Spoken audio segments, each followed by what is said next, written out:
It's Friday and time for a weekly check on international coverage of events here in this part of the world. As always, I have Kim Sung-yeon here to tell us more. Sung-yeon, welcome. Nice to see you, Sunny. So today I brought in a variety of stories from the foreign media.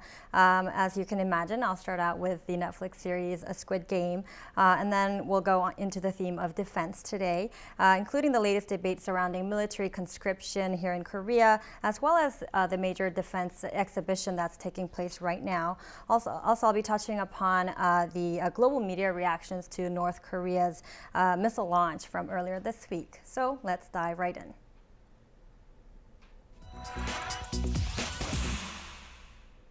According to documents reviewed by Bloomberg, Squid Game is expected to generate almost $900 million in value for Netflix.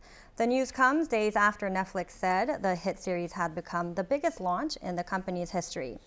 That $900 million figure is based on a range of different benchmarks, including the number of viewers, their demographics, and how long they watched it for. 132 million people watched at least 2 minutes of the series in the first 23 days after it launched.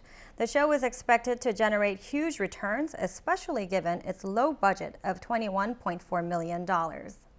Meanwhile, Reuters says the hit series has highlighted Netflix's potential for overseas growth, saying the success of Squid Game has investors betting on the company's plan to explore more international content to boost slowing subscriber growth.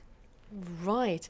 Meanwhile, as you mentioned earlier, the New York Times, has reported on conscription here in Korea and also spoken about, or written that is about how compulsory military service is losing public support in the country. That's exactly right, Sunny. So the New York Times says although South Korea is still technically at war with North Korea, the country is rethinking its military draft laws. Now, conscription has become very unpopular in the country, with recent surveys showing a steady decline in support of maintaining the current system since 2014. But despite these attitudes, the New York Times pointed out that Korea hasn't yet reached a consensus on whether the draft laws need to be changed or repealed altogether. So experts say if the system is to be maintained, sweeping reforms are needed to make military service more accommodating for the younger generation.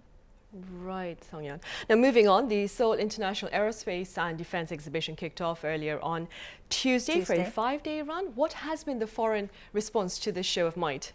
Yes, so Sunny, ADEX has been taking place throughout the week at Seoul Air Base, and there were quite a number of foreign journalists there, including those from the U.S., Australia, and France, trying to catch a glimpse of Korea's latest defense products. Now, the exhibition is the largest of its kind in Northeast Asia, with 440 defense companies from 28 countries in attendance. Now, fighter jets, drones, and other weapons systems were on display, including Korea's K-2 main battle tank and K-9 self-propelled gun, which have drawn a lot of interest from buyers abroad. The highlight of the exhibition was a performance by the Black Eagles, the flight demonstration team of the South Korean Air Force. Now, Reuters said the exhibition successfully showcased Korea's next-generation military technology, which could help boost exports and economic recovery from the fallout of the pandemic. Now, in the meantime, the launch of Nuri, South Korea's first homegrown space rocket, was, of course, the focus of heavy foreign media coverage as well this week. The BBC said the launch opened up a new chapter of in South Korea's space ambitions, and that it could have potential military applications as well. The BBC noted that an arms race may be heating up between the two Koreas, and that both sides recently test-fired new weapons. Right, and Sung-yeon, speaking about North Korea, it also made a few headlines, as you mentioned, this week after a fresh missile testing on Tuesday. Of course, a lot is being said about the North test firing of the ballistic submarine-launched ballistic missile on Tuesday. That was with many pundits saying it is part of the usual pattern of escalation by the regime to create political leverage. Now, Reuters noted that the North's latest missile test may be part of efforts to quickly field an operational missile submarine.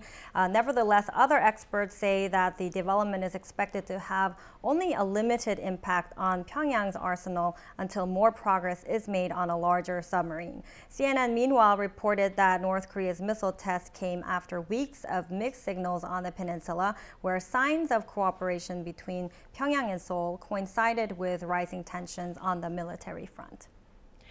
All right, Sang-yeon, as always, thank you very much for the coverage. Thank you. See you next week.